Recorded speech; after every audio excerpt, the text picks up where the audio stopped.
Assalamualaikum dan salam sejahtera semua. Saya kenalkan diri, saya Noraini binti Abdul Hasan, pasangan kepada Amran bin Alam. Kami disponsor dalam bisnes yang cukup hebat ini oleh Sapphire Direct Cikgu Nur Amalina dan pasangan Auza'i. Seterusnya kami dibimbing dan diberi tunjuk ajar oleh Diamond dari Cikgu Nazmi dan juga Cikgu Al-Lawiyah. Seterusnya kami dipantau dari jauh oleh FPDC Sarul Fahmi dan Sifu Mazkiatul. Seterusnya kami didoakan dari jauh oleh Ayanda Haji Abdullah, Penang Rumpun Mesra Ayanda Haji Abdullah dan Bonda Haja Mariam. Berikan dapat thumbs up dulu untuk barisan upline saya.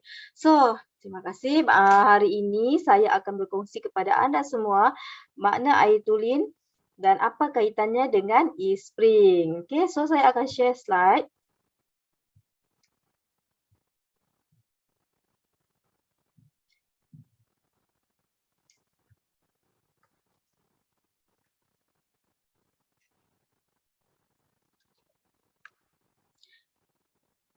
Okey, baiklah. Jika kita lihat dekat sini ya, e-spring adalah satu perawat air di mana ianya dapat menurunkan air kita. Bagaimana? Dengan cara ianya memperbaiki dari segi rasa, dari segi bau dan juga kejernihan air. Selain daripada itu juga, ianya mengurangkan lebih daripada 140 bahan cemar yang berpotensi menjejaskan kesihatan dan menghapuskan lebih daripada 99.99% bakteria dan virus bawaan air. Tapi dalam masa yang sama ianya mampu mengekalkan mineral berfaedah di dalam air. Inilah dia air yang tulen. Apakah pula itu mineral yang berfaedah? Antaranya adalah kalsium, magnesium dan fluorida. Di mana kalsium ini sangat penting untuk membantu membina gigi dan tulang yang kuat. Magnesium untuk membantu mengurangkan ketegangan otot dan juga fluorida ini membantu melindungi gigi daripada bakteria. Okey, so 4 asas dalam e-spring yang saya akan share dalam pembentangan kali ini adalah kepentingan air, pengaruh terhadap persekitaran, teknologi luar biasa dan juga menjimatkan. Okey. So kita pergi kepada asas yang pertama dahulu iaitu kepentingan air. Bumi ni jika kita lihat ya, bumi mengandungi 70% permukaannya adalah terdiri daripada air. Begitu juga dengan badan manusia, 70% adalah terdiri daripada air. Mengapa 70%? Sebab apa? Sebab untuk mencegah penyahidratan. Apa hubung kaitnya penyahidratan ni pula dengan kehidupan kita?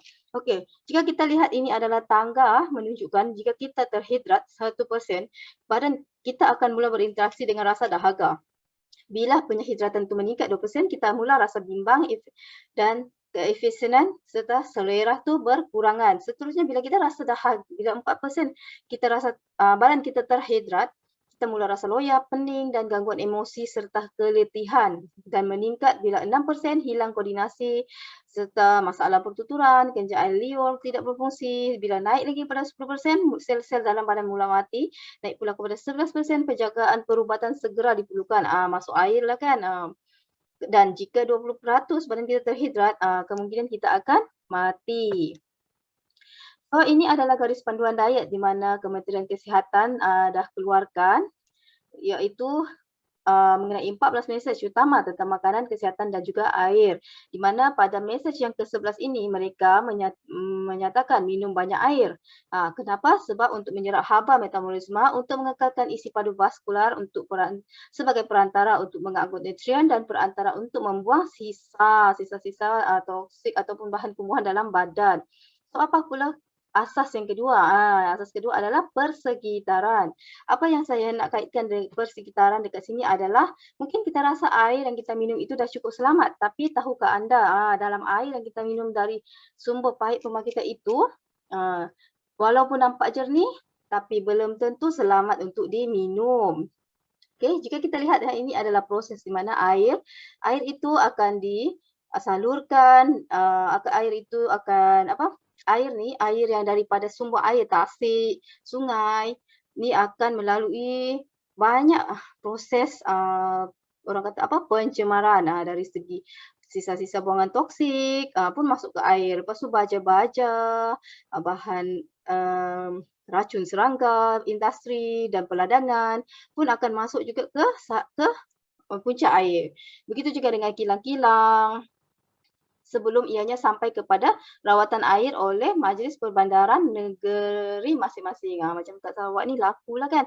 Dekat rawatan air ni dianya akan melalui satu proses chlorine treatment, di mana ianya akan dirawatlah menggunakan klorin. Di mana air itu dapat dijernihkan, dikurangkanlah dia punya pencemaran. Walau bagaimanapun, ianya masih belum selamat sebenarnya.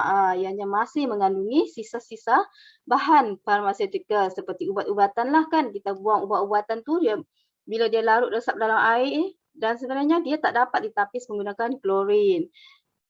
Dan bila sampai ke pili pipe pula dengan pili pipe yang berkarat lagi, dengan tangki kita yang dah lama tak servis kan, tak servis, tak cuci. Dekat situ sebenarnya berlakulah pencemaran dari segi pencemaran virus, bakteria kemungkinan ada sehinggalah sampai ke pili pipe rumah kita. Ada juga soalan lazim yang dilampirkan di laman web Syahbaz. Ini antaranya lah ya. Adakah air yang dirawat itu bersih dan selamat untuk diminum terus dari pipe? So ini jawapan dia. Kualiti air dibekalkan kepada pengguna adalah selamat untuk digunakan. Walau bagaimanapun, kehadiran pipe bersih dalam sistem pipe rumah dan tangki biasanya menyebabkan air bertukar kekuningan, keperangan, iaitu apa dia? Tak lain tak bukan karat. Merkuri pun ada kan. Bila sampai dekat rumah kita pula, dekat paip limpah ni bahagian atas setengah rumah ada paip limpah bahagian atap dia kan. Berapa kali kita servis, berapa kali kita cuci. Lain lagi paip-paip ni kan, kalau rumah-rumah yang lama lagi, confirm lah paip dah berkerak. Okay. Seterusnya, dari segi kualiti air, nampak tak dekat sini di mana gangguan air karat dalam paip pun menjadikan air yang dah dirawat dekat pemprosesan klorin tadi pun bertukar kepada keperangan. Malah ada yang sampai berbau. Ini antara contoh lah, ini antara bukti di mana pipe itu sudah kotor dan pili pipe ni dah berkarat. Okey. So apa kaitannya dengan e-spring? Okey, jika kita lihat ya teknologi luar biasa dalam e-spring ni di mana ini adalah sistem yang sangat simple tapi sangat berteknologi. Kita menggunakan prapenuras, cartridge prapenuras, blok karbon yang diaktifkan dan yang last adalah lampu UV. Lampu UV ni lah yang sebenarnya menapis yang membunuh bakteria dan kuman. Sama teknologi dengan kita punya penapisan air Zam-Zam. Okey. So kalau kita pergi kepada ni kan, ini adalah kita punya blok karbon yang diaktifkan di mana ianya mengurangkan lebih dari 140 bahan cemar yang bersaiz 0.2 mikron. Dan ini adalah dipatentkan. Maknanya hanya produk kita je ada benda ni. Sama juga dengan ini, kita punya lampu ultra ungu ni, UV light kita ni, inilah yang sebenarnya dapat membantu membunuh bakteria dan virus termasuk E. coli dan rotavirus. Berbanding penapis air dekat luar sana, tak ada lagi yang menggunakan UV light. Dan ianya sangat jimat dan sebenarnya lebih kurang RM5 sahaja setahun kita spend. Dan selain daripada itu juga kita mempunyai teknologi chip pintar. Bahagian atas e-spring tu kita dapat memantau penggunaan cartridge bila masa kita nak tukar. Jika ada masalah dekat kita punya e-spring kan, kita boleh nampak dekat atas kita punya e-spring tu. Dan kita tak ada guna wire pun, kita wireless. Okay, selain daripada itu juga kita punya kebaikan kita e-spring ni, ianya diiktiraf. Dia mendapat pengiktirafan, pensicilan produk daripada badan-badan pihak ketiga seperti independently NSF certified dan juga Syok Mohor emas dari water quality. Menunjukkan kita punya kita punya e-spring ni dah menepati piawaian industri. Okey, ini antara pensicilan e-spring yang kita boleh lihat. Okey. Okey. So, jika kita lihat, kita bandingkan dengan sistem rawatan air dekat luar, apa bezanya? Kalau kita tengok dekat sini, jadual ini nampak simple tapi sebenarnya sangat membantu kita untuk memilih produk yang terbaik. Okey. Contoh macam dekat sini adalah kita bandingkan kita punya e-spring dan juga penapis air yang menggunakan carbon based mix filter semata-mata ataupun yang menggunakan carbon based sahaja ataupun reverse osmosis ataupun penapis air jenis alkalin.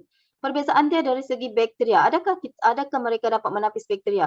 Ya, kalau kita e-spring, ya memang betul. Memang kita dapat menapis bakteria dan virus. Tapi kalau brand yang lain, tak ada kepastian dan tak ada lagi sijil yang mengeluarkan, yang membuktikan mereka dapat membunuh bakteria dan begitu juga dengan virus, begitu juga dengan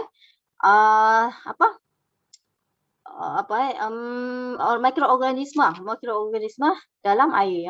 Penapis kita boleh membunuhnya dengan UV light berbanding dengan brand lain, kecuali reverse osmosis lah, sebab dia saiz dia yang kecil kan, liang penapis dia yang kecil tu, itu je lah yang membantu dia untuk menapis, menyekat daripada mikroorganisma air ni daripada masuk ke dalam sumber air. Tapi dari segi pengekalan kalsium magnesium, kita tengok hanya e-spring saja yang dapat kekalkan mineral dan yang baik dalam air. Berbanding brand lain, semua pun dia tak dapat nak kekalkan. Sebab apa? Sebab dia tapis sekali. Yang diorang dapat hanyalah air yang kosong. Begitu juga dengan supporting document. Adakah kita mempunyai supporting document? Ya, of course. Jika kita tengok dekat katalog ni pun, katalog e-spring ni pun ada disenaraikan 140 bahan cemal. Okey, syarikat kita bukan calang-calang, memang kita berani menyenaraikan 140 bahan cemal tu. So sekiranya ada salah satu bahan cemal tu terdapat air kita boleh menyaman syarikat. Okey. So kita tengok kesedaran ya, ramai orang nak minum air yang sihat, tapi kita lihatlah sumber dia. Sanggupkah kita nak minum air daripada sumber yang macam ini? Kan? Ini pun dah keluar surat khabar menyatakan air yang di tepi jalan tu adalah tidak selamat. Dari segi keadaan partisipan air awam juga, lihatlah dekat sini. Tak tentu, tak tahu bila diservis kan. Berbanding kita punya penapis air ni, walaupun kita tak ada servis-servis, tapi indikator ataupun indikator dekat kita punya e-spring tu dah bagi tahu, okey, masa untuk tukar cartridge. Okay. Dan kita punya teknologi juga luar biasa. Sebab apa? Sebab ianya sangat mudah. Hanya kita cuma perlu tukar satu penuras sahaja. Tak perlu nak tukar-tukar 1, 2, 4 penuras sekali nak tukar dengan kos yang lebih tinggi. Dan ianya memanglah sangat menjimatkan jika kita buat perbandingan dari segi kos. Kos kita memang satu penapis, satu filter tu lebih kurang 583 kan. Satu tu untuk 5,000 liter air. Tapi jika dibandingkan dengan brand lain, lagi mahal kan. Begitu juga dari segi penggunaan elektrik. E-spring hanya RM5 sahaja untuk setahun. Okay. Berbanding yang lain. Sebab apa? Sebab kita hanya gunakan elektrik bila kita keluarkan air. Berbanding brand lain, mereka ada air panas, air sejuk, air suam. Jadi penapis tu sentiasa on. Begitu juga water waste, memang kita tak ada pembaziran lah. Air yang keluar tu lah yang kita minum. Tak ada, orang kata air tu keluar dua sumber, satu untuk minum, satu untuk kononnya nak buang yang kotor. Okay. Memang dari segi perbandingan dengan sistem yang lain tu macam inilah, umpamanya 10,000 botol 500 ml tu ibarat untuk satu cartridge penuras e-spring. Okey, sangat menjimatkan.